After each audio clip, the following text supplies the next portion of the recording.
হ্যাঁ, তো মুম্বাইয়ে কাজে এসে আমার যে এরকম দিন দেখতে হবে শালা আমি এরকম কোনোদিনই আশা করিনি।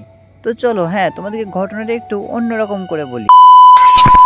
হ্যাঁ, তো গাইস আজকে সকাল সকাল বেশ তাড়াতাড়ি উঠে গিয়েছি। আর তাড়াতাড়ি উঠে যাওয়ার কারণ একটাই, কারণ কাজে যেতে হবে। আর এদিকে সকাল মানে প্রায় 7টা। তাই সকাল সকাল উঠে আমরা চলে এলাম পাঞ্চিং মারতে। আর তোমরা আবার কেউ কেউ পাঞ্চিং মানে বুঝবে না। পাঞ্চিং মানে হচ্ছে এই যে মেশিনটা আছে, এটা আমাদের ফিঙ্গার দিতে হয়, নাহলে ফেস দিতে হয়, তবেই আমাদের হাজিরিটা চালু হয়। তো যাই হোক, তারপরে পাঞ্চিং করে আমরা চলে এলাম রুম। আর আমরা যেহেতু বাইরে আছি তাই আমাদের নিজেদের কাজ নিজেকেই করতে হবে। তাই রুমে এসে সব থেকে প্রথম কাজ হলো আমার চা করা। তাই বেশি দেরি না করে থালা হাঁড়িতে পা ভরে লেগে গেলাম চা করতে। তো তার কিছুক্ষণ পর চা খেয়ে আমাদের যেগুলো ডিউটি, মাথায় হেলমেট, চোখে জুতো, কানে চশমা, মানে যাই হোক আর কি, সেগুলো পরে আমরা সবাই মিলে বেরিয়ে গেলাম। তারপর 5 মিনিট হাঁটতে হাঁটতে আমরা চলে এলাম আমাদের কাজের সাইডে। তারপরে ওখানে কিছুক্ষণ বসার পর আমাদের সাথে নিয়ে নিলাম আর একজন মানুষকে। হ্যাঁ, কারণ কাজটা হচ্ছে 4 জনের কাজ আর আমরা আছি 2 জনা, তাই সাথে আর একজনকে নিয়ে নিলাম। তারপরেই আমরা লিফট ধরে চলে গেলাম ফুল টপে, মানে একদম ওপরে। আর আমরা এখানে কাজ করব এই মালটা। না থাক ভিডিওটা অনেকটাই বড় হয়ে যাচ্ছে, তাই ভিডিও পার্ট 2 এ তোমাদেরকে দেখাবো। তো গাইস, এরকম ভিডিও করলাম ফার্স্ট টাইম, তো ভিডিওটা কেমন হয়েছে অবশ্যই একটু কমেন্টে জানিয়ে দিও।